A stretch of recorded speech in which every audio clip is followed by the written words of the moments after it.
Chamados a servir. Evangelho de Lucas, comentário de Mário Persona.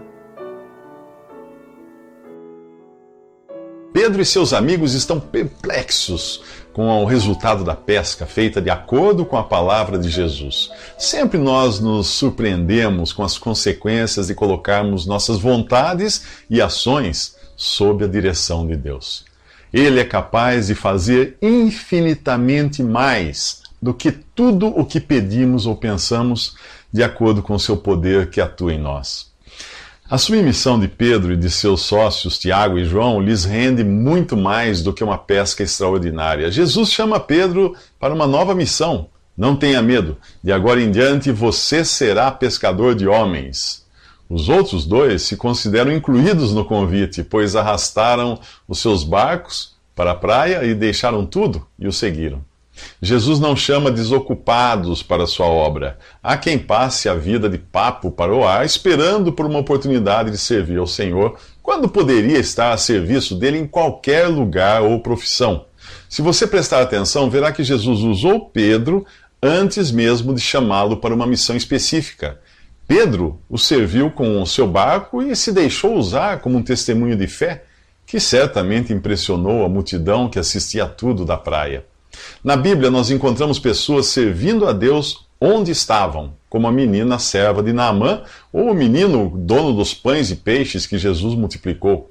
Outros são citados pelo nome, como Lázaro, Marta e Maria, que hospedavam Jesus em sua casa em Betânia. Zaqueu não mudou de profissão após o encontro com Jesus, mas passou a servi-lo onde estava. Várias Marias, como a mãe de Jesus, a de Magdala e a mãe de Tiago, além de outras mulheres como Joana e Susana, serviram a Jesus na esfera onde Deus as colocou. Alguns cristãos acham que você só pode servir a Deus pregando o Evangelho. A frase ganhar almas para Jesus é usada como um chicote, deixando frustrados aqueles que não têm um dom de pregar. Pedro, em sua primeira epístola, fala de maridos incrédulos e sugere às mulheres cristãs que eles sejam ganhos sem palavras pelo procedimento de sua mulher. Uma vez eu escutei alguém dizer: pregue o evangelho e, se for preciso, use palavras. Há também quem acredite que o cristão só pode servir a Deus numa profissão que o faça rico para contribuir com a obra do evangelho. Gente assim nunca ouviu falar da viúva que só tinha 2 moedas. Eu ouvi um pregador de rua uma vez, que prometia uma vida melhor para quem cresce no evangelho de prosperidade que ele pregava. Ele afirmava que por meio de sua pregação, Deus já tinha tirado muitos da enxada, transformando-os em advogados, médicos e empresários. Então um dos ouvintes o questionou em voz alta: se Deus continuar tirando pessoas da enxada, quem vai plantar comida para você comer? Nos próximos 3 minutos, Jesus toca um intocável. Há 2 coisas que você pode experimentar ao aproximar-se de Jesus: o seu poder e a sua graça. Pedro experimentou primeiro o poder ao lançar suas redes, crendo na palavra de Jesus, e depois experimentou a sua graça, prostrado aos pés de Jesus e reconhecendo-se tão pecador ao ponto de pedir que Jesus se afastasse. E este o trouxe para mais perto ainda, convocando Pedro para o serviço. Agora nós vemos outro homem que igualmente crê no poder de Jesus, mas tem dúvidas quanto à sua graça. Estando Jesus numa das cidades, passou um homem coberto de lepra. Quando viu a Jesus, prostrou-se com o rosto em terra e rogou-lhe: se quiseres, podes purificar-me. Na Bíblia, a lepra era incurável como o pecado, que nos faz insensíveis, nos enfraquece, nos corrói e até nos leva à morte. Este homem tem certeza de que Jesus tem poder para curá-lo. Mas será que Jesus irá querer curá-lo? Na dúvida, o homem diz: se quiseres. A questão é que Jesus quer curar este homem, tanto quanto quer salvar você de seus pecados. A prova disso ele deu na cruz, ao receber o juízo de Deus contra o pecado e morrer no lugar do pecador.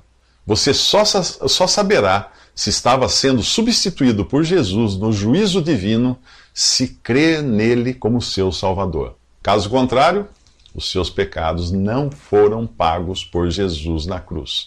E você irá encontrar-se com Deus na condição de réu. A sentença é uma só: o fogo eterno preparado para o diabo e seus anjos. Isso mesmo, o fogo eterno não foi inicialmente preparado para os homens, pois Deus quer que todos sejam salvos. Mas será que todos querem ser salvos? Infelizmente não. Jesus poderia curar esse homem apenas com uma palavra, como fez das outras vezes, mas ele faz algo mais, para demonstrar que não é só o seu poder que está disponível, mas também a sua graça. Na lei do Antigo Testamento, quem tocasse um leproso era contaminado e considerado impuro. Jesus, o homem perfeito, não era só sem pecado em sua natureza santa, como também totalmente incapaz de pecar ou ser contaminado pelo pecado. Ele era o único que podia tocar um leproso sem ficar impuro. E é o que faz. Antes mesmo de dizer seja purificado, Jesus toca o homem leproso, demonstrando até que ponto ele estava disposto a ir para salvar o pecador. E na cruz, aquele ser puro e incontaminado não apenas tocou o pecador, mas recebeu sobre o seu corpo santo os pecados de todos os que irão habitar para sempre na presença dele. Aquele que não conheceu o pecado, Deus o fez pecado por nós, para que nele fôssemos feitos justiça de Deus, Paulo escreve em 2 Coríntios 5.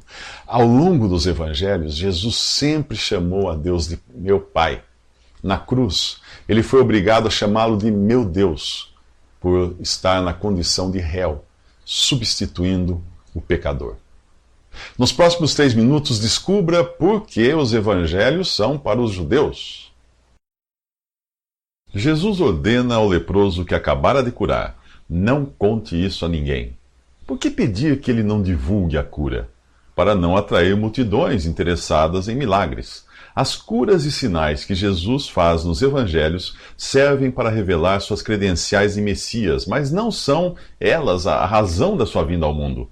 O mundo não precisava de um curandeiro, o mundo precisava de um Salvador. A lei dada por Moisés não podia curar o leproso, mas Deus sim.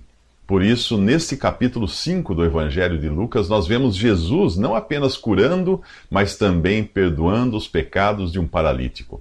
É de Jesus que o Salmo 103 diz assim: é Ele que perdoa todos os seus pecados e cura todas as suas doenças, que resgata a sua vida da sepultura e o coroa de bondade e compaixão, que enche de bens a sua existência. Essa promessa era primeiramente para Israel.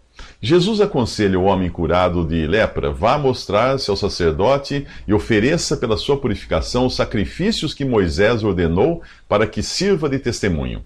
A lei não podia curar, mas ela instruía como proceder em caso de lepra. E Jesus, Deus e homem, cura e também respeita a lei. Por isso, ele ordena que o homem curado apresente-se ao sacerdote e ofereça sacrifícios segundo a lei. Nada disso faria sentido hoje. Nós não temos um templo, não temos sacerdotes, descendentes de Arão, e não viajamos a Jerusalém para sacrificar animais. Já deu para perceber que o que nós vemos nos evangelhos ainda está em um contexto de judaísmo. Porém, Paulo, em sua carta aos Romanos, apresenta o evangelho da graça de Deus.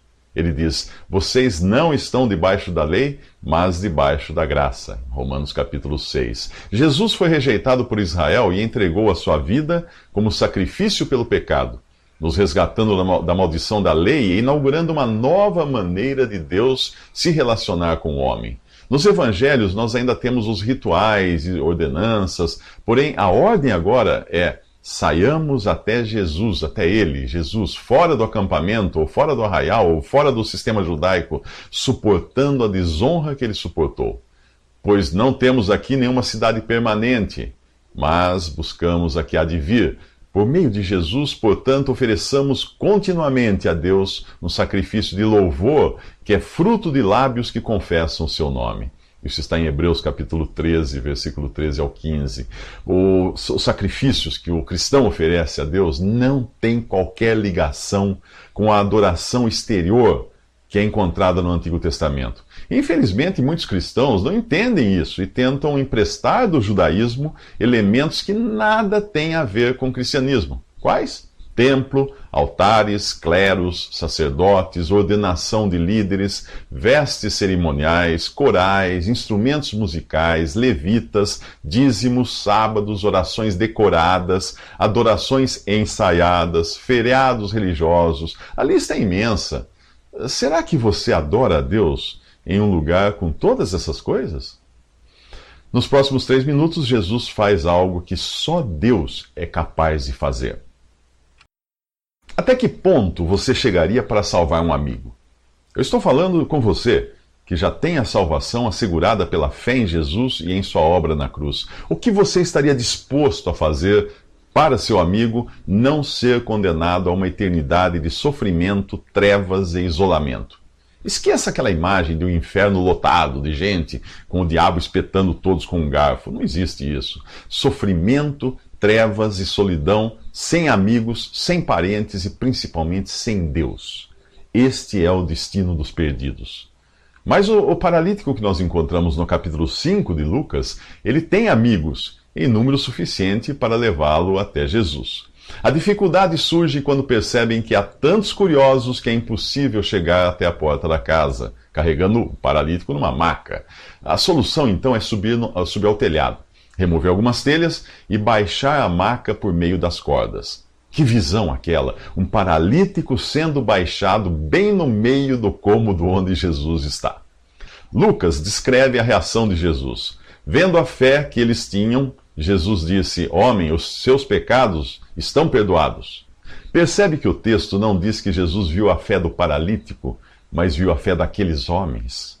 Sem excluir a fé do paralítico, que obviamente se deixou levar até ali, a fé dos amigos teve um papel importante na salvação e cura daquele homem. Isto é um consolo se você tem amigos e parentes que ainda não estão salvos. Deus está atento à sua oração e intercessão por aqueles que você ama. Jesus sabe até que ponto você é capaz de chegar para levá-los à presença dele, para receberem palavras de perdão e cura. Primeiro, Jesus diz ao paralítico: Homem, os seus pecados estão perdoados. Muita gente vai atrás de Jesus em busca de cura, sem se dar conta de que a cura mais necessária é a da alma, arruinada pelo pecado.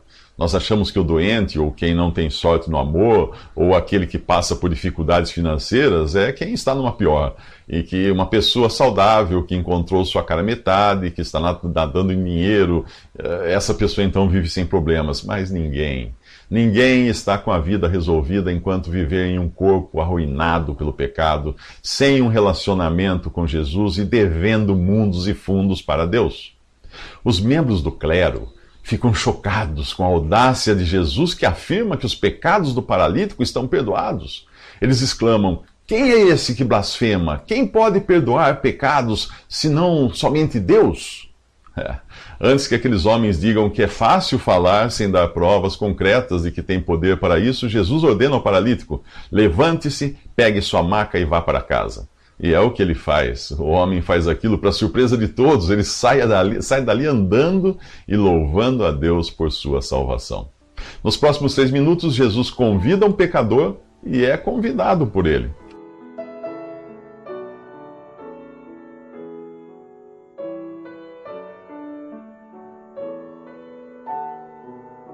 Visite Respondi.com.br. Visite também 3minutos.net.